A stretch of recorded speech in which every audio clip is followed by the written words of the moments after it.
Dizem por aí que todo homem tem seu preço. A minha pindaíba eu reconheço, que vivo num sufoco de arrebiar. Mas não, olha, a importância da vida é isso aqui, a gente poder levar papo, né? Uma paradinha, tá vendo? Tava querendo fazer Tudo bem, mestre? um registro seguinte. A ideia que a gente tinha trabalhando era pra gente fazer uns registros aí, trocar umas ideias contigo sobre essa história aqui em Campina Grande, né? Nascido cangaceiro, sou filho de guerreiro nordestino, sou madeira de lei, sei meu destino. Como é que começou a tua história com Campina Grande? Qual o primeiro movimento? Foi O primeiro movimento teu com Campina Grande? com Campina Grande em arquitetura. Eu tive outros entrelaçamentos aí, antigos, né? Mas não nada de arquitetura. Mas aí houve o concurso, aí esses problemas que tem na burocracia que você sofre isso, né? Quer fazer com arquiteto amigos que conhece as coisas ou que sabe que vai ser importante para ele fazer, é impossível. A burocracia, com certa razão, dá para discutir isso muito ainda, né? Mas aí o Augustinho me chamou, eu participei do concurso, mas com uma condição, que todos que participassem fossem pagos. E quem vencesse, fechava o contrato. Aí disse, e é assim? Eu disse, tem que ser assim. De barra em minha cara, eu posso ser um beradeiro, um pau de arara, mas tenho a coragem de lutar para mudar. Nascido cangaceiro. Mas é muito ruim para o arquiteto. Quem participar de algum modo vai gastar energia, Vai gastar fósforo, tempo. Tudo, maquete, não sei o que mais. Dia não. E aí ele topou.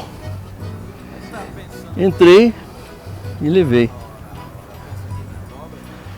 Projeto bonito, porque eu, na época, me inspirei bastante.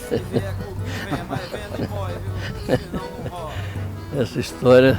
Eu acho que de certo modo entra para a história de Campina Grande, né? Sim, foi um marco. Tem Na essa época. história, né? Quer dizer, você, não sei se quando você entrou já imaginava quando Não, aconteceu isso? completamente inocente do que poderia dar isso. Nem sabia Lembra que ano foi isso? 78, nem sabia que o projeto ia ficar. 78? A única coisa que eu. Quase 40 anos. 40 anos. É um bocado. É do tamanho da palmeira. Estava naquelas palmeiras. E ela foi plantada na época. Você fala de Campina de uma forma que parece até um pouco apaixonada, né? Com um certo envolvimento com a questão. E você não é de Campina Grande. Seu pai era deputado federal pelo Pernambuco. Não, pelo Rio de Pelo Janeiro. Rio de Janeiro, Isso. mas era pernambucano, Paraibano. paraibano. Manguape. Aí você depois termina fazendo um pouco esse caminho de volta também e se relacionar com a Paraíba e com o Pernambuco. Sua família, de algum modo, faz essa relação. Isso. Né? E especialmente aqui na Paraíba, aqui em Campina Grande, que vínculos foram esses primeiros que deram essa tua entrada aqui assim? Ou seja, como é que Campina Grande, não somente pelo o projeto do prédio da FIEP, mas antes disso, como é que a Paraíba entrava na tua vida assim, nessa relação? Não, sempre houve. Nascido e criado no Rio de Janeiro e tal, depois em Brasília. Era uma coisa mais ampla para mim, né? Era o Nordeste, era uma coisa, era bem amplo, não era só uma fixação na Paraíba. Que me chamou a atenção, eu viajei várias vezes politicamente com meu pai, com outros deputados, outros senadores, para conhecer a seca do Nordeste. Foi meu pai que levantou essa bola e veio para aqui, para o sertão para conhecer, para mostrar aos senadores. Na época, Aurélio Viana, Domingos Velasquez, que eram senadores. Meu pai botou eles dentro de um carro, atravessaram a seca inteirinha e eles conheceram ao vivo o que estava acontecendo nesse país. Então, numa dessas viagens eu vi. Meu pai, eu era garota e acompanhei e ficou inesquecível tudo aquilo que eu vi. Marcou profundamente o sertão para mim. Eu conheci Vitalino ao vivo, né? Nós fomos em Caruaru, conhecemos. E eu andei nessa seca aí vendo ema no meio do mato, naquela estrada de terra e vendo, enfim. Assim, imaginei o garoto entrar naquela estrada assim de barro bonito. Era uma estrada boa, não tinha porque não tem chuva, então o carro andava bem. E muita poeira, né? Era uma fileira de carro. E vendo aquilo, a sobrevivência, o ser humano no meio daquilo, me impressionou muito. Como é que esse cara, né? Esse cara é um herói, né? Aqui no meio do cu do mundo, aqui no meio desse troço, uma solidão incrível, a sobrevivência desse camarada, sem gado murcho, né? Aquela coisa toda, as reclamações, mas sempre uma reclamação, coisa que me espantou. As reclamações com muito orgulho, né? Um amor próprio, um amor pela terra é fantástico. Muito orgulho. Não sai da cabeça, né? Eu com 12 anos, não me saiu da cabeça nunca isso daí, né? Me marcou, a música, tudo, né? O Nordeste, eu depois que vim para cá, quase, eu vim com um prazer imenso, né? De vir fazer alguma coisa aqui. De modo que já era um amor antigo. Isso. Né? Ninguém sabe como é que isso se passa dentro da gente, né? Mas a música estava lá dentro, né? O cangaço, né? Tudo lá dentro, lá dentro.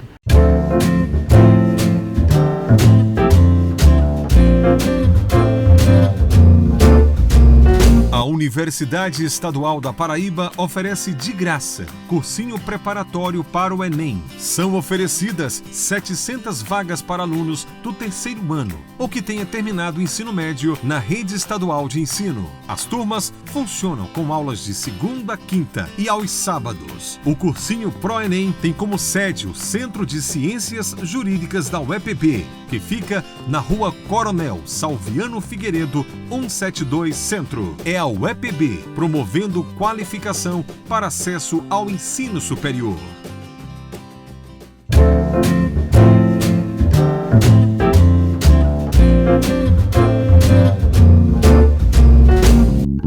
Acho que no dia da inauguração, eu, em vez de ir lá para o Agostinho Veloso, eu fui para um boteco que tinha bem aqui. Fui beber com o mestre de obra, pedreiro. Estavam todos comigo. Eu digo, você não vai na festa de nada, isso aí é deles. Eu sou operário. Eu sou igual vocês. Se vocês não podem entrar, também não vou. Tomamos uma cana ali, no botequinho de madeira que tinha ali em frente, fiquei olhando, só olhando essa festa aí. Sidno Silveira. O projeto, de alguma maneira, eu com um olhar leigo, mas é inevitável ver o projeto da FIEP e não ver o espírito da arquitetura de Oscar Niemeyer, a influência que, de alguma maneira, você é como o sujeito da música, por exemplo, ou da poesia, ou da literatura, em qualquer área, que ele não se deixe, em qualquer circunstância. Aliás, é até feio não reconhecer isso, né? Qual o tempo, como é que foi essa relação, essa relação de convivência? Como foi assim? Eu sei que você foi para Brasília, você não escolheu ir para Brasília, você foi para Brasília estudar, foi morar, foi uma circunstância bem específica da transferência do governo do Rio de Janeiro para Brasília, que passava a ser a capital. É um pouco. Meu pai era deputado. Isso. Então, de alguma maneira, ele estava indo. Né? Como é que foi essa coisa? E aí, como é que entra a arquitetura na história aí e Oscar Niemeyer? Foi uma coincidência. Oscar Niemeyer foi uma coincidência. Eu já estudava arquitetura conheci Oscar Niemeyer.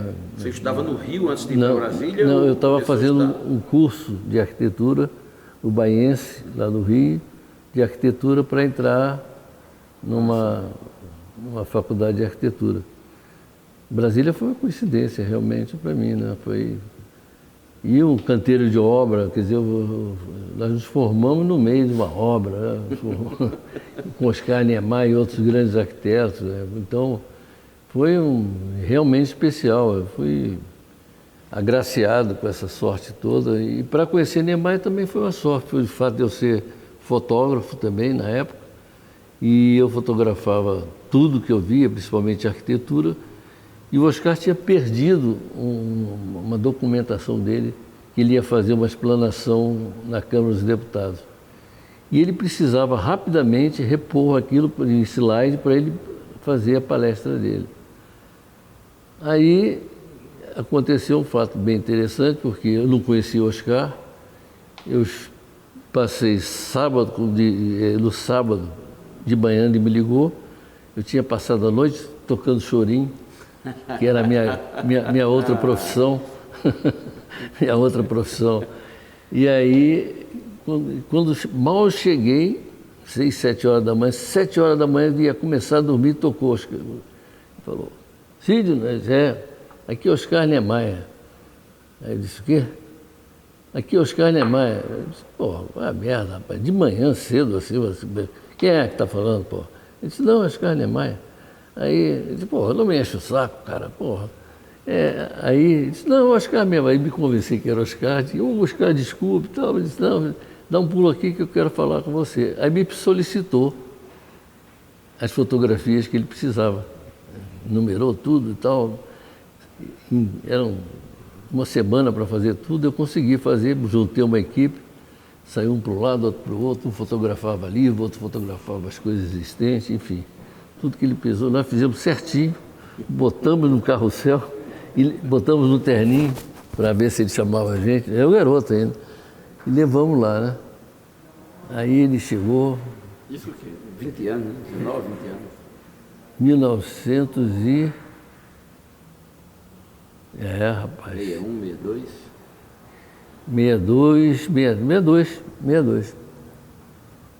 62 eu tinha 22 anos. Aí daí começa também uma relação de participação, de acompanhamento das coisas. Foi.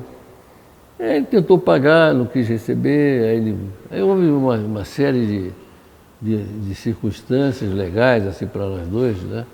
E nós acabamos amigos. E tanto é que quebrou esse vai a merda, quebrou uma série de relações que todo mundo tinha com o Oscar, chamar ele de senhor. E o Oscar começou já assim. Como é que se diz? De reverência. O senhor, ele disse, senhor o quê, rapaz? Você me manda merda depois quer me chamar de senhor? Que história? Tinham professores mesmo que tinham uma reverência com ele, assim como você falou, e eu não tinha nenhuma. Né? Não tinha nenhuma. Eu já entrava... Isso me facilitou muito o meu convívio com o Oscar, né? Então, você mesmo assistiu lá como é que eu entrava lá. Né? Eu não tinha o menor problema de medo com o Oscar, não tinha nenhum. Era zero, porque ele era meu amigo, eu sabia que ele era meu amigo. Né? Ele não ia se aborrecer com nada. Então, não houve problema assim, quando ele ficou recluso, né? Eu entrava a hora que eu quisesse lá dentro, conversava com ele, e ele ficava muito feliz. Eu tinha certeza disso. Ele gostava de brincadeira, ele era um gozador, um brincalhão, né? Um carioca assim, exemplar, né? Na música, na arquitetura, no futebol. O Oscar era um carioca, na gozação, na brincadeira. Você começa a trabalhar já, ele vai se incorporando ao trabalho junto com ele, em Brasília e tal, e quando Niemeyer vai para Argélia, por exemplo, ele vai para Argélia vai para trabalhar ou isso alia duas coisas, a tentativa de ir trabalhar, mas também sair do Brasil por conta do ambiente político que existia naquele momento? Não, ele saiu certamente porque ficou impossível ele trabalhar no Rio, ou no Rio, em Brasília, ou no Brasil, ele não conseguia.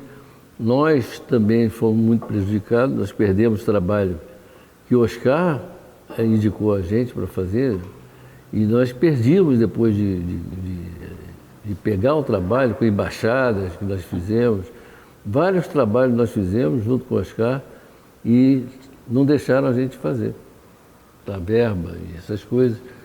E nós também nos sentimos muito prejudicados, né? Isso já o quê? 68, 69, por aí? 68, 69, tudo Você isso. também. Não, acertou em cheio. É. Ele teve isso aí antes, né? Nós fomos depois, nós fomos em 72, mas nós já estávamos bem. Mas antes disso, nós conseguimos fazer, por exemplo, nossa relação com a Câmara do Senado era muito boa. Né? Os diretores da Câmara eram pessoas bem interessantes. O Oscar me passou um trabalho, no Senado, está lá, fui eu que fiz, indicação do Oscar Niemeyer. Esse Senado ficou até hoje, aquela reforma interna do Senado, ficou só a cúpula. Nós descascamos tudo e fizemos um Senado novo. A parte interna. Interna, aquela luminária, aquele roxo lá, fomos nós que botamos, aquelas cadeiras, tudo especial, tudo coisas especiais. Ficou bom que está lá até hoje. Eu tive que bolar até microfone para senador. Que senador um falava em pé, outro falava sentado. Aí eu disse, vamos botar um telefone desse sem fio. Aí o cara disse, o diretor da Câmara disse, não, se botar sem fio, eles vão levar para casa, eles esquecem. Deixa no bolso, vão levar aquele negócio para casa. Tem que ser um negócio preso aí. Aí bolei um telefone que levantava, suspendia, torcia, ia para lá, para cá, o microfone. Afundava na mesa, né? E sumia. Era assim, tudo especial. A cadeira, os senadores sentavam e ficava assim, virava para trás, ficava batendo papo. Dá um giro de 360 graus. E ficava conversando com o senador de trás. Ainda é assim? Não, a cadeira não deixa. Ela vira um pouquinho A do minha, lado, a do Senado não. Ah, não, do Senado não. O Senado só faz isso e isso. E faz isso e isso, mas não vira mais. A do plenário, né? A do plenário, a do deputado ainda faz, mas a minha, eu acabei com essa conversa, né? De virar para trás, de costa para a mesa. Eu nunca vivi das comissões só. Não consegue, você pode ir lá no Senado, você vai visitar que a cadeira só...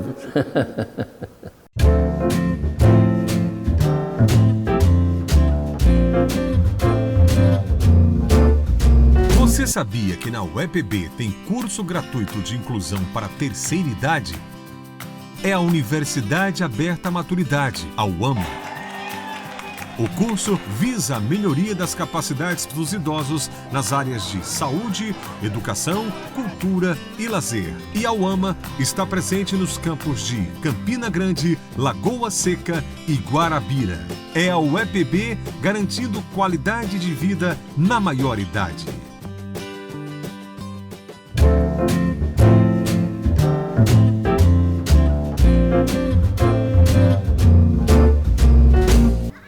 É só você dar uma volta na história do Universal, que você vai ver a pirâmide, você vai ver o que sobrou, o que ficou.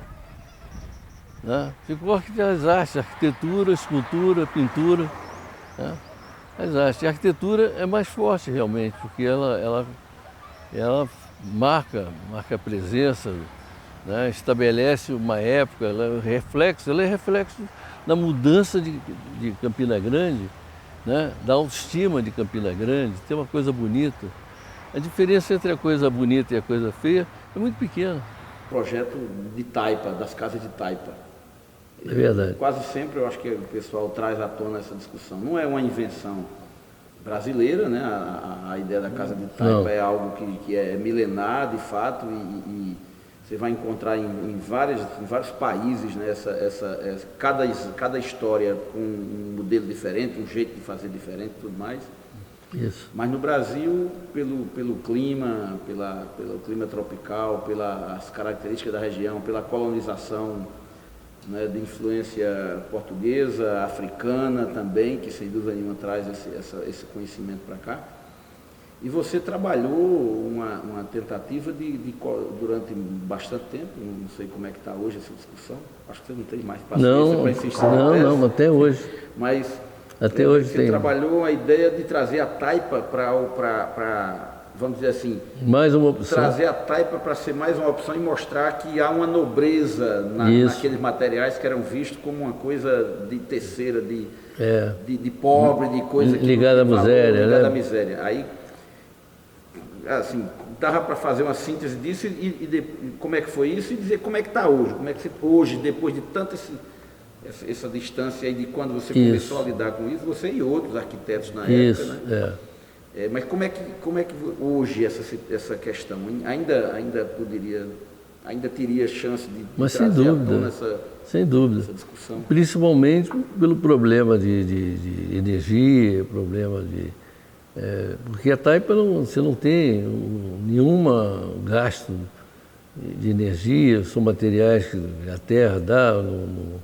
No tijolo, por exemplo, você tem que queimar. Essas nossas matas vão embora de fazer tijolo, né? Continuam fazendo, derrubando, e ninguém reclama, porque reclama do cara que faz a taipa e não reclama do cara que faz o tijolo. É terrível. Quando na Alemanha, por exemplo, no norte da França, se faz taipa até hoje, é uma construção contemporânea. Aqueles enxamés que você conhece, que tem a casa assim, aquilo no meio lá é taipa. Aquilo lá que eles completam com taipa, é barro cru, não tem queima nenhuma. Agora, tem um problema de ecologia que é importante, né? Hoje você tem que baratear o cimento, tem queima, né? Queima muita coisa, o cimento, poluente, o ferro, cimento, né? Poluição, tudo, é tudo contrário. Então, a taipa tem grande chance. Agora, o problema é o seguinte, o principal que eu descobri com a taipa, sem querer, fui levado a estudar a taipa e ver o seguinte, que era uma grande mentira o problema de habitacional no Brasil. Não existe problema de habitacional no Brasil. Não existe. Como é que é isso? Traduz aí que agora... A taipa é que me levou. É difícil, porque político não entende isso, político não entende, porque ele quer inaugurar a casa, ele quer fazer negócio com as empreiteiras. Então, a taipa realmente não entra, ela não é financiada pelo Banco do Brasil, não é financiada pela Caixa Econômica. Me explica por quê. Então, tem atrás disso, tem uma história comprida, né, porque o sujeito, a taipa é a primeira habitação dos sem terra, por exemplo. Chegar no lugar, ele tem que construir aqui mesmo. Dois dias monta uma casa, um dia para o outro monta uma casa. Várias casas, várias. Eu já vi uma cidade crescer. Em São Luís, eu acompanhei essa cidade, que hoje é uma cidade. Eu acompanhei o nascimento por acaso eu estava lá, fotografei e depois voltei lá. 7 anos depois era uma cidade com ônibus, com escola. As casas de taipa já não eram mais de taipa, estavam todas, porque o cara tem vergonha da taipa, né? Então ele pega, embolsa aquilo, bota o telhadinho. Está muito associado àquela coisa pequenininha, feinha, acabamento muito rústico. Isso. E o seu trabalho, que você desenvolveu, tem muito a ver com uma tentativa, eu entendi assim, pelo menos até onde eu vi, de mostrar que não é bem assim. Ali é porque as condições que o sujeito tinha para fazer, perfeito, tecnológicas, de conhecimento e tudo, mas é possível mudar essa realidade também. É que a casa de taipa é transitória igualzinha à vida do cara, a vida desse homem. A casa é o de menos para ele. Por que fazer uma casa para... casa de menos. Não, ele vai sair dali, porque tem trabalho, ele vai fazer outra. O impressionante o que esconde atrás disso é muito grande, que esse problema de habitação é o tema do político. Não existe. O mal do cara é receber mal, ter um salário que, né, não tem as leis sociais que beneficiam eles. Agora, então, perdeu com esse tal de esse pacote aí 242 aí, acabou, né? Quer dizer, tudo que o cara tinha de benefícios, que desde Getúlio a conquista, vai embora agora. São mais, esses anos aí para frente vão, vão acabar com tudo isso, né? E isso... Essa tentativa mais recente da emenda constitucional, né? A PEC 241, PEC 241. Eu já estou nas 242, que é mais terrível. Deve ser muito pior, né? De certo modo, uma tentativa de conter a expansão da ação social do Estado para o povo, né? Para o povo trabalhador, né? Naturalmente. Né? Pelo menos ninguém viu nenhuma ação para conter a sangria de recursos para o sistema financeiro, nada. A sangria de recursos para os grandes grupos econômicos. Não, isso continua. Isso, a preocupação é conter os recursos que estão indo para saúde, educação, projetos sociais, de modo geral. Como se dissesse assim, você tem que ficar desse tamanho mesmo. Você não tem que crescer não e perturbar a gente. Você tem que fazer isso aí, que você que vai limpar o nosso lixo, você que vai limpar a minha casa, você... O cara tem que ficar desse tamanho, ele não pode crescer para ter conhecimento dos direitos dele, né? Não pode, esse cara não pode ter educação suficiente para chegar nesse ponto. Então, estão cortando, coisa que nós vimos conseguindo. Mal ou bem, nós estamos andando nesse setor. A Casa de Taipa reflete muito essa situação, muito. Ela representa a cultura, o que o homem pode fazer com conhecimento, com o próprio conhecimento, com as ferramentas que ele consegue, que a ferramenta de trabalho dele é o da lavoura. Elas são muito naturais do próprio ser humano, né? Já vem de uma forma que você não precisa explicar, porque ela vem do ser humano, do que ele consegue fazer, do aprendizado dele, da necessidade dele, das dificuldades que ele tem pela frente, e a casa dele é feita de acordo com isso. Então, se você me perguntar qual é a casa mais barata para se fazer aqui, eu disse, vamos dar uma olhada em volta, né? Vamos ver o que se faz por aqui, e aí nós vamos fazer uma casa barata. E foi isso que aconteceu para começar a Taipa, aqui na Paraíba, coincidentemente na Paraíba. Meu irmão precisou fazer uma casa aqui em Sumé, e ele não tinha dinheiro. Eu já tinha chegado da Argélia, aí que ele veio falar comigo, mano, eu queria uma casa, meu irmão, esse que faleceu, o Igor. E ele disse, vamos lá, vamos em Sumé. Foi a primeira vez que eu vim em Sumé. Cheguei aqui, achei fantástica a cidade. Como é que a gente faz uma casa barata? Eu disse, vamos olhar como é que o povo faz, que o que o povo faz é o que a gente tem que fazer. Aí era de Taipa. Eu não sabia nada de Taipa. Passei numa escola boa de Brasília, né? Uma escola, né, sensacional, tinha tudo, não me ensinaram Taipa, fiquei puto da vida. E, como é que eu passo num curso desse e nunca me ensinaram a fazer uma casa de Taipa? Eu disse, mano, é o seguinte... No geral, as universidades fazem isso. Fazem, né? Em todas as áreas, né? Aí eu disse, mano, eu vou aprender a fazer casa de Taipa para a gente fazer, mas vamos fazer a sua barata. Fui para Itamaracá e comecei a fazer, né? Era um lugar bem mais agradável para aprender Taipa do que no sertão, lá em Sumé. Então, em Itamaracá eu aprendi bem, confortavelmente, de calção, mas tinha Taipa lá também. E tinha a cultura da Taipa muito forte lá em Itamaracá. E as casas eram de Taipa. E interessante, as casas de Taipa, o telhado era assim. Uhum. Aí eu sempre estranhei em Itamaracá aquele telhado.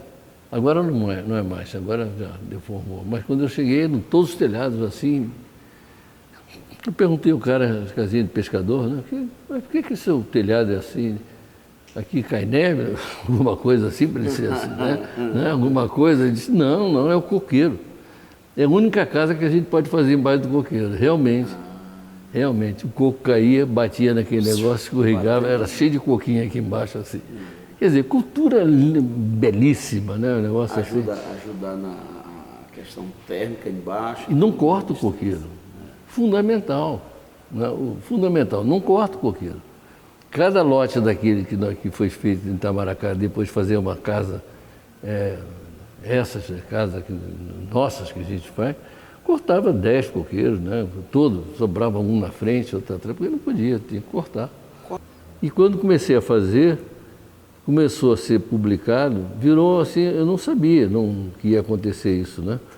Houve um congresso do IAB, lá em Recife, de arquitetura, e aí o pessoal que foi no congresso visitaram as minhas casas lá em Itamaracá.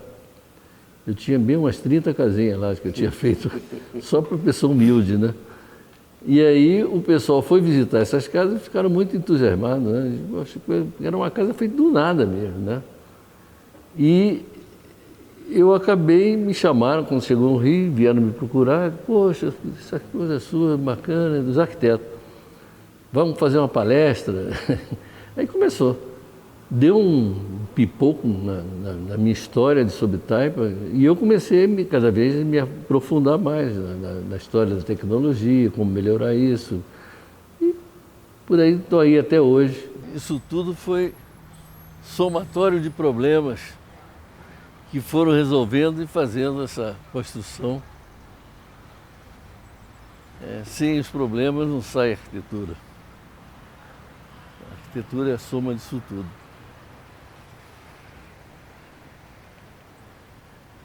Esse talvez seja certamente o meu melhor projeto.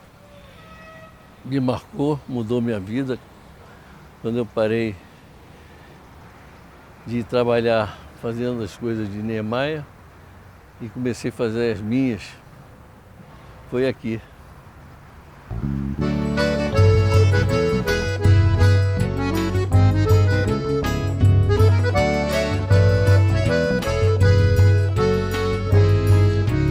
Dizem por aí